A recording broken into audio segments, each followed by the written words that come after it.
This is the face of bigotry and intolerance. Racist, sexist, transphobe, gayphobe.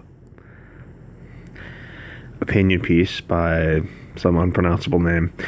It's not a hate crime for a woman to feel uncomfortable waxing male genitalia. Odd article. Odd title.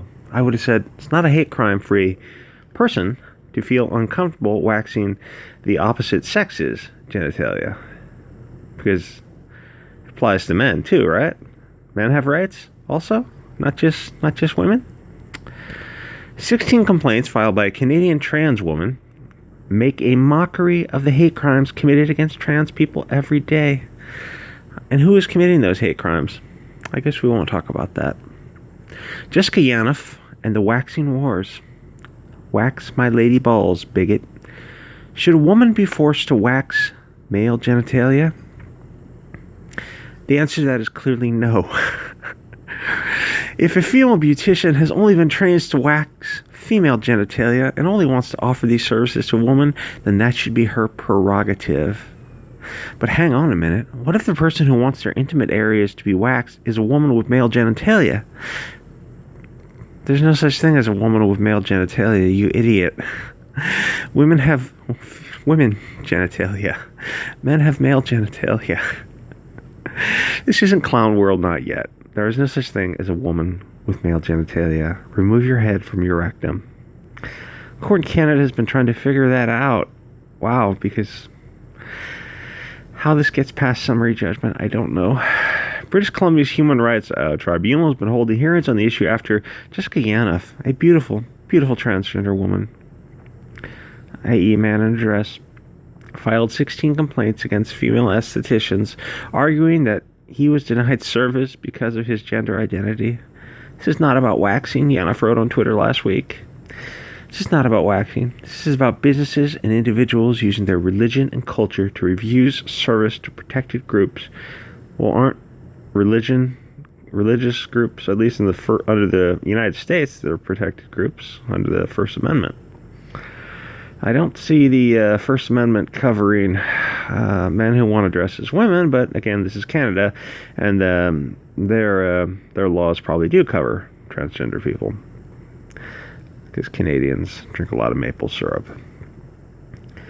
Refuse service to protected groups because they don't agree with it, or the person, and use that to illegally discriminate contrary to the British Columbia Human Rights Code and the something. Well, the Yaniv case has been going on for a while now. You may not have heard much about it, as it has largely been covered by the right-wing press.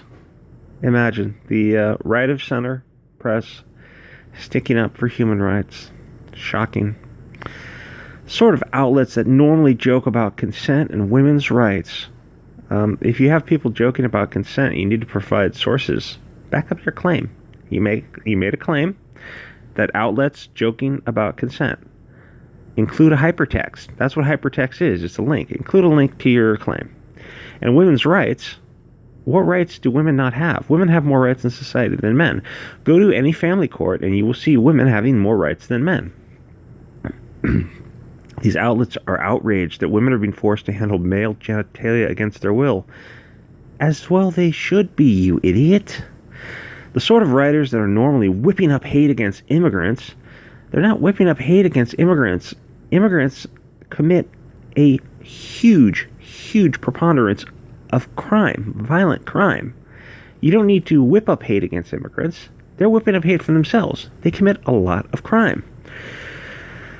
They're concerned at least one of the beauticians that Yaniv has filed complaints against is a poor Portuguese migrant, a woman of color. In short, there's been a hell of a lot of bad faith and transphobia. Oh, good God, get over yourself. A number of the world's worst people have used the story. Well, come on, provide links to sources. If you're making these claims that these people are, these other reporters who don't agree with you are suddenly evil people, you got to provide some foundation for that. Political correctness gone mad and is a way to stroke hatred against trans people. No, people don't hate trans people, but there's a greater preponderance of trans people who are deeply, deeply mentally ill. And no, that's not transphobic to say it. It's just a fact. The trans suicide rate is huge. It's huge. That is the definition of mental illness. There's a lot of mentally ill trans people that need to be treated. And I don't think the treatment includes getting mutilated. It probably includes therapy and medication and maybe a group type of discussion. Does that mean that Yaniv is a brave crusader for human rights? Yes. Bake the cake, bigot. Wax my lady balls. Absolutely not. Yaniv seems to be a troll. Nah, I think Yaniv is also mentally ill. Something's wrong with him. But he's also clever. He's suing these people, or he's seeking settlements for $2,500. So if he gets 10 of those settlements, that's $25,000. If he makes 20 of those settlements a year, he's doing pretty well. So I think this is his business, is getting these $2,500 settlements. It's a biological man in a dress. He has made and here's the thing about reporters, the press, and the news and media. When they use someone's preferred pronouns, they're lying. I think if you're a reporter, if you're in the media, you need to stick to facts and evidence. And a biological man's pronouns are him and he.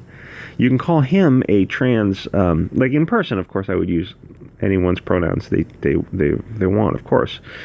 But if you're a reporter, you have to be honest. And calling a him or her is a lie. It's literally not literally, but figuratively, yellow journalism. He's made a number of racist comments about immigrants, saying they aren't the cleanest of people. That's kind of a weird comment. I don't think it's racist. And allegedly saying very disturbing things about underage girls in the past. Definitely, you can look at his Facebook posts. It's he's mentally ill. Yaniv also seems to try to book their waxing services with fake Facebook profiles. He used a profile of a pregnant woman. The long and short of the story is that Yaniv does not seem to be acting in good faith. No shit. And a lot of women who are running small businesses out of their home are now being dragged into court and branded as bigots as a result. If these women had refused to wax his legs, well, here's the thing. These little women are running these businesses out of their home. If they're home alone and they have a woman come in for a waxing or a haircut or something, or nails or whatever, that's one thing. A woman being one-on-one with a woman who she can kind of take a look at online, search her profile a little bit, do a little background investigation before she invites her in a home for some personal services. Having one woman come into your home is one thing. Having a man come into your home is a different thing. Even if it's a man who's dressed as a woman, it's still kind of, that makes people feel uncomfortable. You're saying you want to force these women to be uncomfortable, possibly risk being attacked? That's not fair to do to somebody. I'm saying, yes, I think they have the right to refuse to serve men and women. Even men would have the right to not be alone with women because they don't want to get, a false Me Too accusation.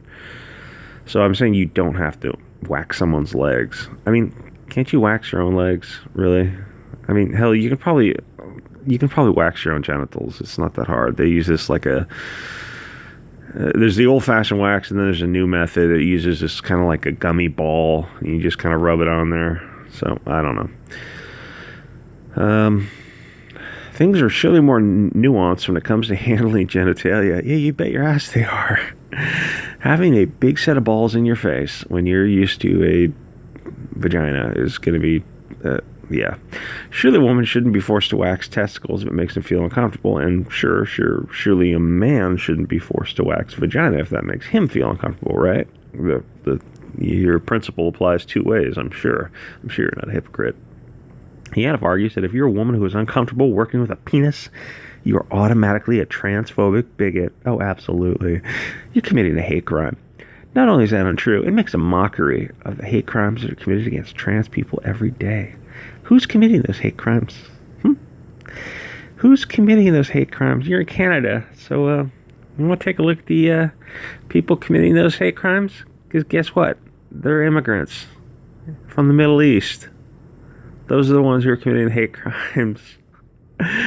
You don't want to talk about that. You just seem to kind of skip over that. The only transphobes in the first world are usually immigrants from the Middle East.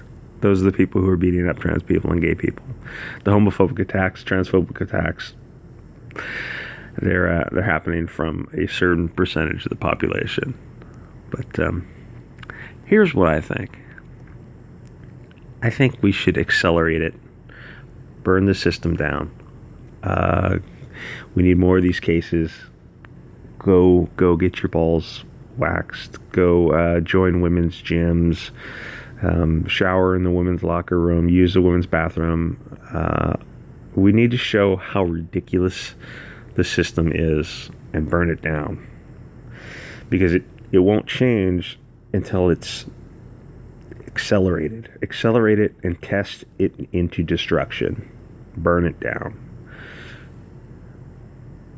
Seriously, keep a straight face and call her a racist, a bigot, a sexist, a transphobe, a homophobe. We need to accelerate it and destroy it. Anyway, like, comment, and subscribe.